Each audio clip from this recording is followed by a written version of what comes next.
Now we're going to take a look at Jesus in the Garden of Gethsemane. This is in Luke chapter 22, verses 41 through 45. And Jesus was withdrawn from them about a stone's cast, and kneeled down and prayed, saying, Father, if thou be willing, remove this cup from me. Nevertheless, not my will, but thine be done. And there appeared an angel unto him from heaven, strengthening him. And being in an agony, he prayed more earnestly, and his sweat was as it were great drops of blood falling down to the ground. And he arose up from prayer and was come to his disciples. He found them sleeping for sorrow. What was causing Jesus' pain? He was getting ready to take all the lies of the serpent and all the lies that mankind had believed into his own body. He was going to become the essence of who man was not, so that man could be free to realize who he was.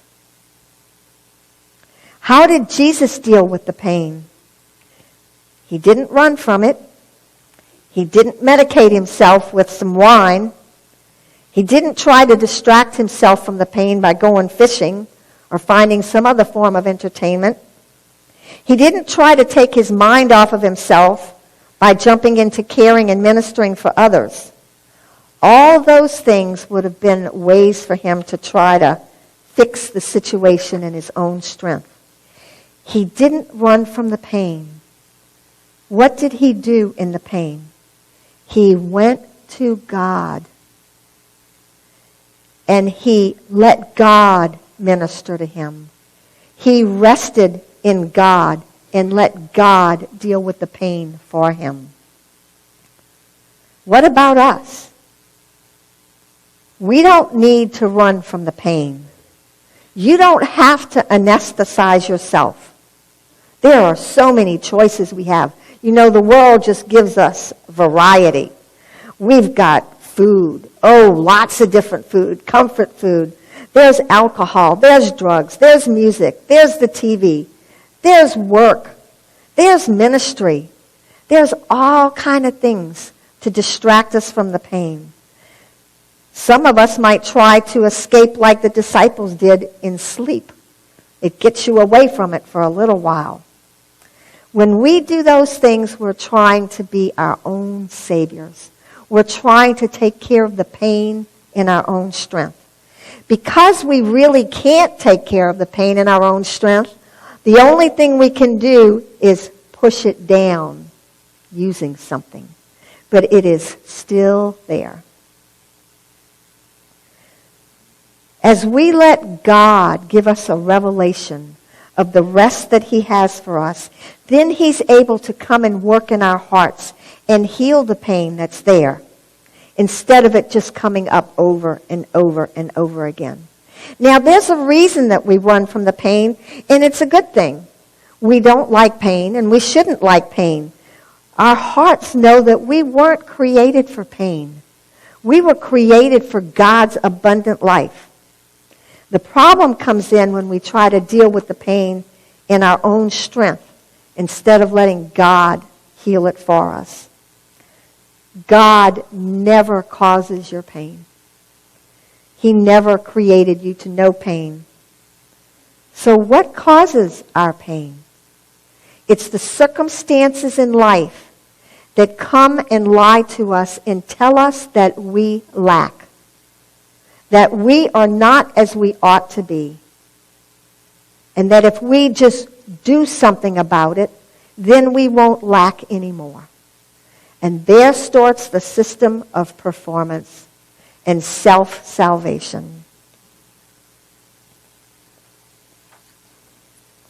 When the pain comes, instead of trying to make it go away in your own way, go to God, rest in God, and let him persuade your heart of the truth that's in your situation.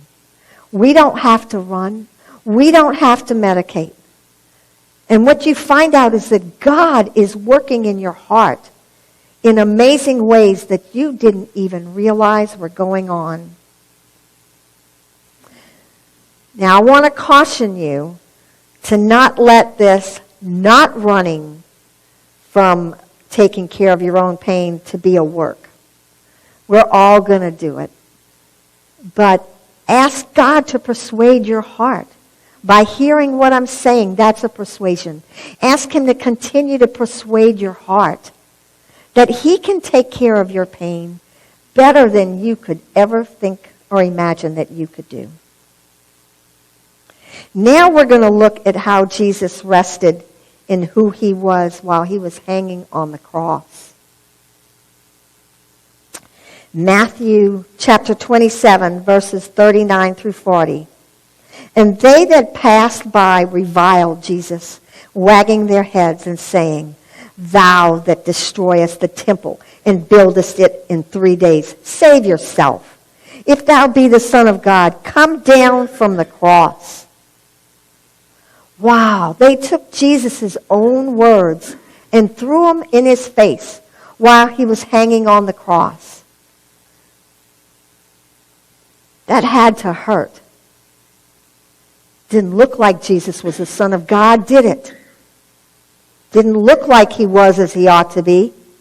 Looked like something was terribly wrong, that the world at the time had judged him and said, You are a criminal. You deserve to die. And what for? Because he believed who he was. And he said it. That's why they put him on the cross. Because he said, I am the Son of God. I am who I ought to be. And they didn't want to hear that. And it continued. Matthew 27, verses 41 and 42. Likewise also the chief priests mocking him with the scribes and elders said, He saved others. Himself he cannot save. If he be the King of Israel, let him now come down from the cross, and we will believe him. What did Jesus come for? So that everyone would believe in him. Here they're tempting him. If you will just come down off the cross, then we will believe in you. Wow, that was dirty. You know, the devil's dirty. He doesn't come at you and lie and tell you things that won't bother you. He's never come to me and told me, Denise, I'm going to kill your great-great-grandchildren. I don't have any. That can't hurt me. He's never come to me and said, Denise, I'm going to kill your dog. That can't bother me. I don't have a dog. He comes and he hurts us, and he tells us lies about ourselves in the places that it would be easy for us to believe. He knew Jesus. These people, they knew Jesus wanted them to believe. The devil knew how much God wanted the people to believe in Jesus. And so this was used to tempt Jesus to come down off that cross. All you have to do is just this one thing, which Jesus could have done it. He could have easily come down off that cross. All you have to do is lift your little finger, and we will believe in you. But Jesus said, no, I don't have to do anything to prove that I am as I ought to be. I am going to rest in what God says about me, and I am going to let God take care of this pain. I am going to let God do this for me. Matthew 27, verse 43, it says, Jesus trusted in God. Let him deliver him now, if he will have him. For he said, I am the Son of God. Verse 50, Jesus, when he had cried again with a loud voice, yielded up the ghost. Jesus did not give in to the temptation to do anything to prove who he was. He let God do it all. He continued to rest in God's rest for him. He continued to believe what God said about him, even though everything in the world was screaming at him that that was not true.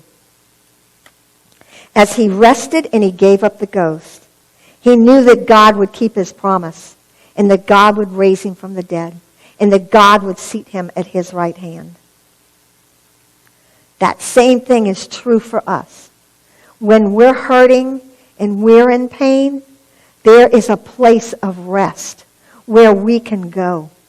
And we can let God talk to us and tell us who we are as we ought to be. And he will give us, through revelation, the ability, even the ability to receive the revelation comes from him.